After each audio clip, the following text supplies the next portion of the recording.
All right, Sagar, what's on your radar? Yesterday, we covered the extraordinary news broken by the Wall Street Journal that the long-buried intelligence within the U.S. government believes 3 staffers at the Wuhan Institute of Virology were hospitalized for COVID-19-like symptoms in November 2019. It gives additional and overwhelming weight within the U.S. government and the public consensus that origins of the virus are from that lab. Now, as I have said here repeatedly, acknowledging this likelihood itself is not political. It is a statement of fact, and the more facts you learn, you see that if the lab leak hypothesis is true, it implicates Dr. Fauci, the U.S. government, the global health establishment, and the Chinese government. There are no single villains in this story, but maybe one. That's the media. The outright awakening in recent months to the implication that coronavirus very well could have come from the Wuhan lab has been absolutely stunning to behold.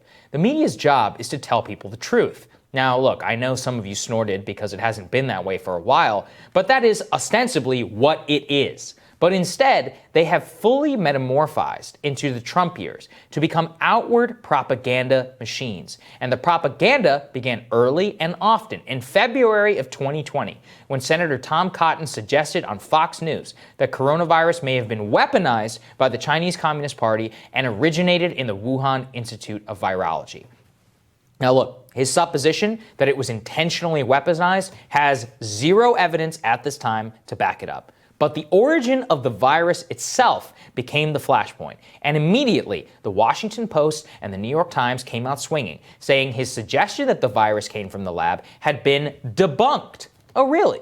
Well, as journalist Michael Tracy has pointed out, the principal person that the Washington Post relied on for the, quote, debunked label believes that coronavirus is a result of a lab leak from the Wuhan Institute of Virology. But I digress. The media poured gasoline on the fire in April of 2020 when Trump and Pompeo came out and suggested the coronavirus leaked from the lab in order to cover up how terribly they were handling the virus. The Times then published a story in which they insinuated that the Trump administration was pressuring intelligence agencies in some Iraq-level handling to come up with evidence. And the key to their story was this line, quote, "Scientists who have studied the genetics of the coronavirus say the overwhelming probability is that it leapt from animal to human in a non-laboratory setting, as was the case with HIV, Ebola, and SARS." It's true in the terms of the scientists they were listening to, aka Dr. Fauci and Dr. Peter Daszak, who have a lot more to lose if coronavirus is the result of a lab leak from gain-of-function research. CNN jumped into the fray, blaring, quote, "Nearly 30% in U.S. believe a coronavirus theory that's almost certainly not true." Really? But the worst thing they did was actually elevate Chinese propaganda at the time of the Chinese themselves urging Americans to dismiss the lab leak hypothesis. Nothing to see there. Added to the fray, NPR, quote, "Scientists debunk lab accident theory of pandemic emergence." Oh, debunk. My personal favorite was Vox.com, which published an entire thing about the lab leak was debunked, but have now been caught stealth-editing their piece and editing out some of the more incendiary claims, as venture capitalist Paul Graham caught in this great example. Look, I can go over and over and over. You're starting to get the idea. I could cite a story from every single major media outlet in this country saying exactly that. The consequences were immense because not only did they manipulate public opinion and let Dr. Fauci and others pushing gain-of-function research off the hook, worse, they collaborated with social media companies to silence those who dared ask questions. The popular Twitter account Zero Hedge was banned in February of 2020 after suggesting that coronavirus came from a lab. Twitter in September of 2020 banned a freaking Chinese virologist who said coronavirus came from a lab. The overwhelming so-called consensus of the public health establishment was paired with the propagandized media. And the media, having set the terms of the debate, themselves teamed up with the social media companies to actively censor both a legitimate line of inquiry and now, 16 months later, the most likely explanation for the origins of COVID-19.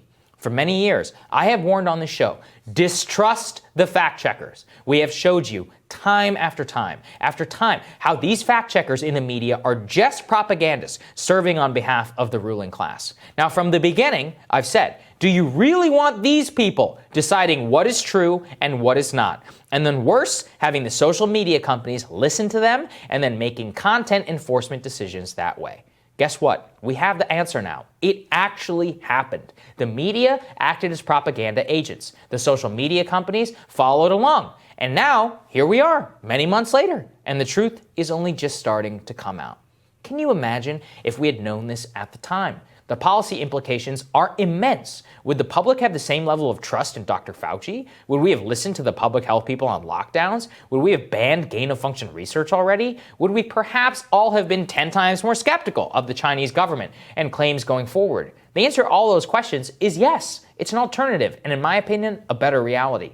Let this serve as the final and total example of what elite groupthink can accomplish in America, even if it is not based in fact. And let it also serve as a shining example of ideology and its ability to pervade everything.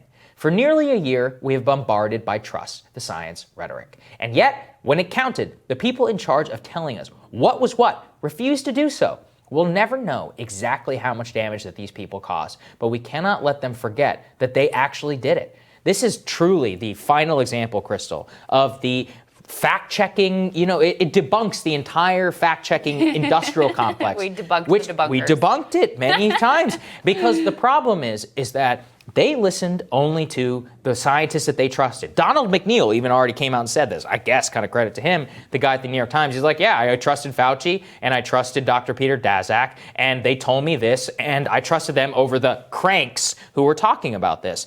All throughout the media, because Trump said it, they had to disprove it. And this led to major content decisions, banning entire accounts. Same with YouTube, I believe. Now, this platform is not immune. Oh, yeah. Many others, which were taken off for violating what the scientists said. And overwhelmingly now, it looks like that was completely false. Well, it's interesting. Yeah. Jonathan Chait has a piece today as well. And, in my opinion, his writing can be a little bit of a mixed bag. But this one is a good one. Yeah. This one is a good one because he points out in many instances, the scientists were expressing not total certainty. It was like, it's more likely this than that. Probabilities. It's more like, it's highly unlikely that it came from a lab.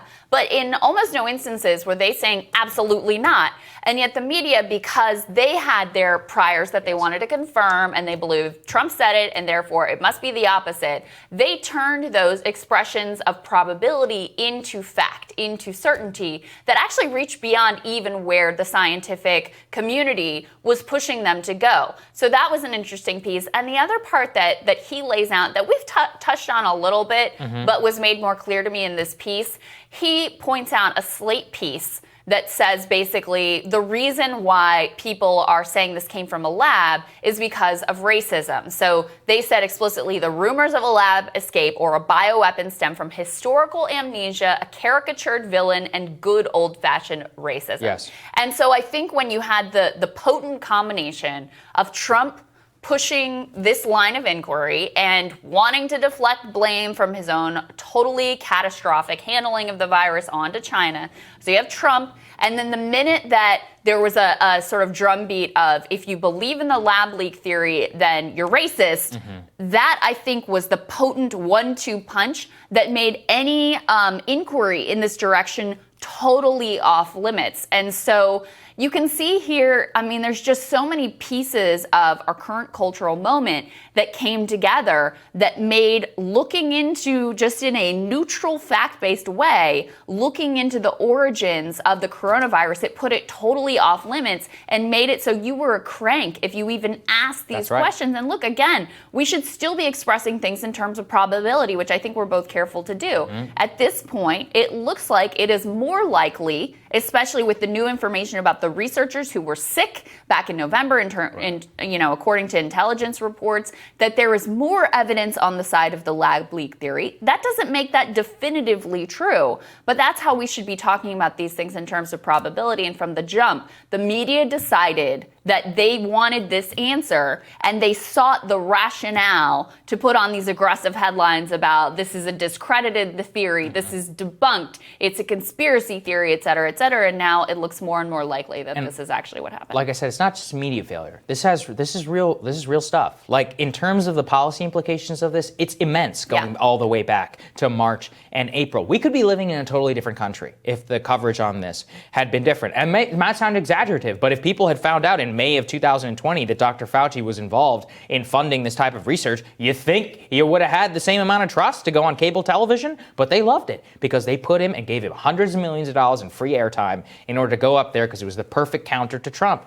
It created this entire narrative. And around all of that, same with Russiagate. Russiagate is not a victimless crime. We live in a country more hawkish towards Russia than we were in 2015. You think that's a good thing? A dying petrostate while the Chinese are expanding all across of Southeast Asia? No. And this is something that we do not seem to be able to get our heads around, which is that these failures, people ask a lot, well, why do you care so much? Because it dramatically impacts American foreign policy, the domestic populace, the choices that we all make are pre-baked assumptions. What happens when the censors get it wrong? If you believe in censorship, you should see this as a shining example of what exactly can go wrong. Yeah, and by the way, I don't want another freaking pandemic, so let's figure out how this all happened. That was the thing, too.